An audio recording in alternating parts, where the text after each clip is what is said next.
Hello friends, जय जगन्नाथ। आज पुणी थर नहीं आसली आ गोटे मिनी ब्लॉग।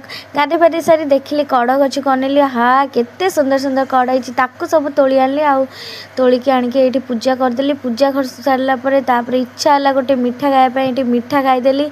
आज थिला सोमवार से आज तो साधा करिया पड़ो से गरम भात सहित लंच रे आलू बैगण टमाटो चोखा कहीं मत चोखा फोखा खायापी बहुत भल लगे। संध्यार ये ड्यूटी आस सारा कहले आज उठे मु रोसे करी रोसे करदेली। ता भितर मु चली सालाड बनाई ये सालाड खायापी देदेली। आउर हेयर स्टाइलटा केते सुंदर होता है भी मुझे देखुली। संगे टिके लगुली टिके चिड़ौली। तापर से सालाड फालाड खाई सारापर पुणी कहले बरा खाइबी।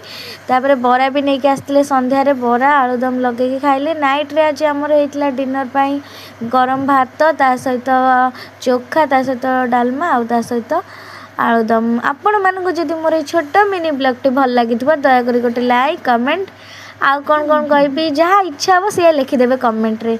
किंतु दयाकोरी गोटे छोट सब्सक्राइब करदेवे। रही जय जगन्नाथ।